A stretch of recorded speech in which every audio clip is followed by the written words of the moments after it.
Audio leaks का एक मामला जिसमें मुबैना तौर पे ऑडियो आई और वो मंसूब की जा रही है साबिका खातून अव्वल से, और नून लीग ये कह रही है कि ये तहरीक इंसाफ के उस बयानिए की नफ़ी हो रही है जिसमें वो ये कहते थे कि बुशरा बीबी का जो किरदार रहा 3 साल 8 माह में वो ए पॉलिटिकल था।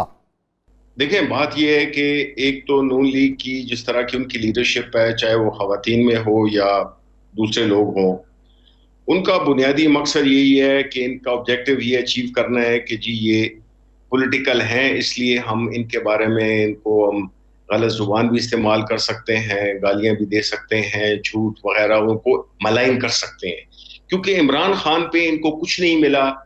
तो ये जो है तो उसकी फैमिली की तरफ जाते हैं। तो ये तो हमारी स्टेटेड पोजीशन है कि जो बुशरा बीबी हैं उनका सियासत से कोई ताल्लुक नहीं है। लेकिन जब आप मलाइन करते रहें उनको जलसों में और मुख्तलिफ जगहों पे आप उनके बारे में बातें करें, तो जाहिर है कि फिर तो मतलब है कि उनके पास या हमारे पास ये वो हो जाता है, क्योंकि हमारे खान साहब ने हमेशा यही कहा है कि आप इनकी खवातीन के बारे में, चाहे वो मरियम हो, वो अटैक करें तो हमारी खवातीन को जवाब देना चाहिए बनिस्बत कि हम जवाब दें, बिकॉज हमें अच्छा नहीं लगता। लेकिन अगर वो एक हद क्रॉस कर जाती हैं, जो कि वो कर चुकी हैं, तो जाहिर है कि फिर वो हमारे लिए भी बड़ा मुश्किल हो जाता है कि हम ऐसी सिचुएशन को एक्सेप्ट करें। लेकिन असल में जी देखें इश्यूज क्या हैं कि इनका ये माजी भी रहा है कि इन्होंने हमेशा, पहली बात तो ये कि ये टेप किसने की, दूसरी बात ये है कि अगर ये टेप हुए भी तो ये रिलीज किसने की, तीसरी बात यह है कि जब आप मशहूर हों, एक फ्रेंचाइज आपने रखी हुई है वीडियोस की, ऑडियोस की बनाने में, आपका बड़ा एक और बड़े फख्र से वो कहती हैं कि जी वो हमारे पास फलानी वीडियोस भी हैं और फलानी भी हैं और फलानी भी हैं। अब आप मुझे ये बताएं, ये पॉलिटिक्स आ गई है हमारे मुल्क की। ये वो लोग हैं जो कि कन्विक्टेड लोग हैं। एक खातून जो कि कन्विक्टेड है, वो कीचड़ उछाल रही है कि जी ये इन्होंने ये वीडियो की, उस वीडियो में, ऑडियो में, पहले तो हम वो नहीं करते हैं, अस्यूम कर लें कि वो भी है, इसमें क्या ऐसी बात थी।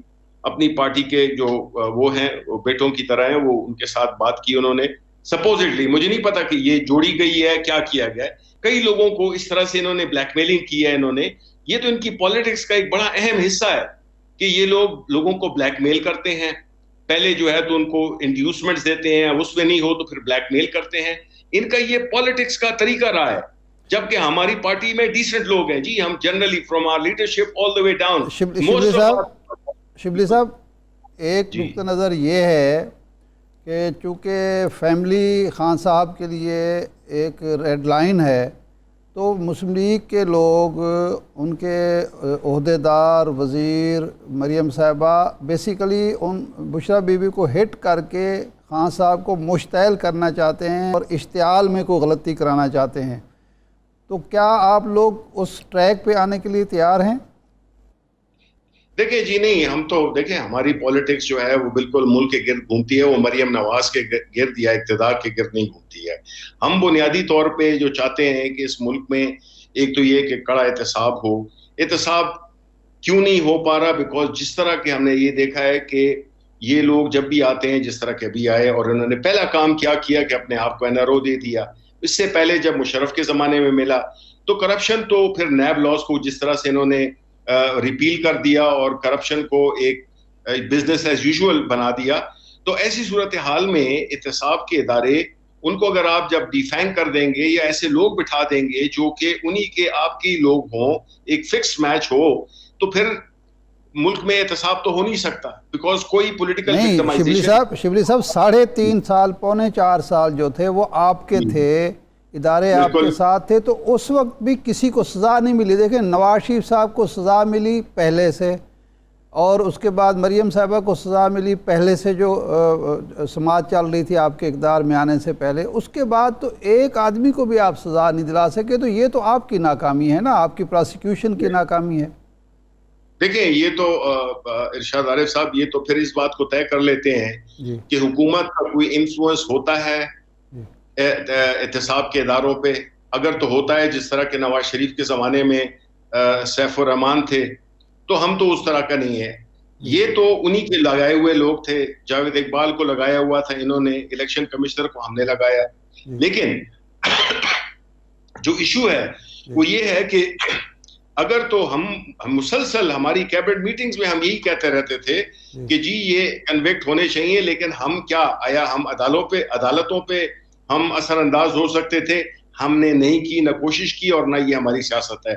इसी तरह जो एहतसाब के इदारे थे उनका अपना, देखिए एहतसाब का इदारा इंडिपेंडेंट होता है। अब आप मुझे बताएं कि जो पब्लिक अकाउंट कमेटी का जो चेयरमैन उन्होंने बनाया है, वो जो है तो उसने नैब को जो है तो वो क्वेश्चन कर रहा था जी। मैंने कहा कि ये तो कॉन्फ्लिक्ट ऑफ इंटरेस्ट है कि आपके खिलाफ मुकदमा है और आपने नैब के लोगों को कटहरे में खड़ा किया हुआ है। तो देखिए इनकी जो सियासत है वो बदमाशी पे वो है, हम नहीं करते हैं ये। शिबली साहब, लेकिन एक सवाल ये भी है इसी तनाजुर में करते हैं वो जी। शिबली साहब देखें, आपको पाकिस्तान के अवाम ने वोट दिया, एहतसाब के नाम पे दिया और फिर इदारों की मजबूती के नाम पे दिया।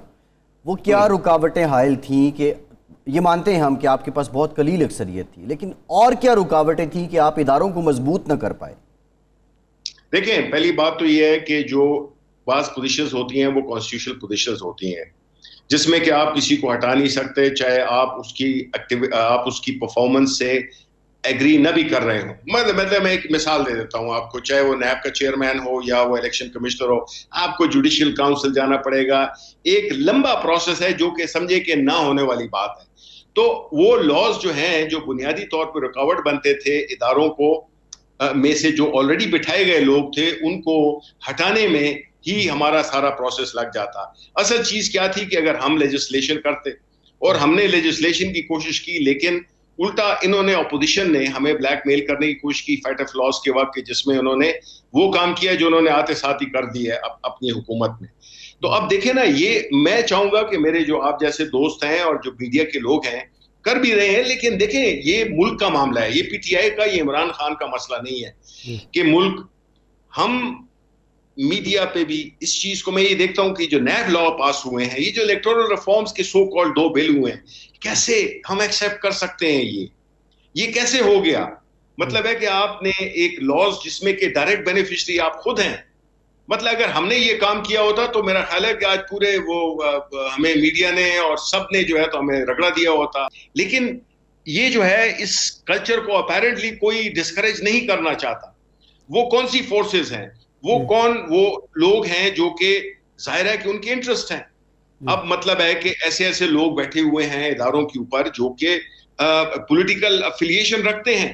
हमने तो, मैं आपको बता देता हूं और आप मुझे इस पे करेक्ट करें कि हमने किसको लगाया, हमने किसी को भी नहीं लगाया। अपने बंदों को हमने हायरिंग भी की तो कभी भी मतलब है कि मैं 2 मिनिस्ट्रीज का तो मैं बता सकता हूं कि इंफॉर्मेशन थी या साइंस टेक्नोलॉजी थी, जिसमें कि इतने आप वो होते हैं, आपके पास वो मार्जिन होता है कि आप किसी को भी लगा दें। अपने लोग ये 2 पॉलिटिकल पार्टीज और खास तौर पे पीपल्स पार्टी, इनका काम ही यही है कि ये इदारों में अपने लोग बिठाएं, नौकरियां दें, नौकरियां बेचें, और फिर जब वक्त आए तो उनको इस्तेमाल भी कर सकें। हमारा लेकिन मुस्लिम लीग के लोग जो हैं, आपके मुखालिफिन, मौजूदा हुक्मरान, ये कहते हैं कि आप लगाते थे या नहीं थे। बुशरा, वो जो फराह गोगी थी, वो चीफ सेक्रेटरी भी लगवा देती थी, सेक्रेटरी भी लगवा देती थी और पैसे भी ले लेती थी पंजाब में। देखिए मैं इसके बारे में ये कहूँगा कि अगर ऐसा है तो उनको चाहिए कि उनके खिलाफ केसेस बनाएं, उनके खिलाफ, लेकिन इस वजह से सिर्फ नहीं कि कोई किसी के साथ, अगर आपका जो पॉलिटिकल ओपोनेंट है, जो कि इस केस में इमरान खान साहब हैं, उनके गिर्द जो भी करीबी लोग हैं उनको आप हदफ बनाएं, क्योंकि आपको इमरान खान पे कुछ नहीं मिल रहा। तो इससे तो यही जाहिर होता है कि बजाय इसके कि ये मीडिया में जाएं और झूठा प्रोपेगेंडे करें। अब जिस तरह की प्लॉट की बात हुई, पता चला कि जो बताने वाले हैं अयाज सादिक, उनके 2 प्लॉट्स हैं। अब मतलब है कि कौन अयाज सादिक से पूछेगा कि भाई आपने किस कीमत में लिए, आपने क्यों लिए, आप कौन थे? आप तो डायरेक्टली बेनिफिशियरी थे। तो अगर ये मतलब है कि कल अगर मैं भी कोई घर खरीदता हूं या वो करता हूं, तो हक बनता है मुझसे पूछें। अगर इनकम टैक्स वाले मुझसे पूछते हैं कि कैसे खरीदा, मैं बताऊं, ना कर सकूं, फिर मुझे मुकदमा भी बने और मुझे जेल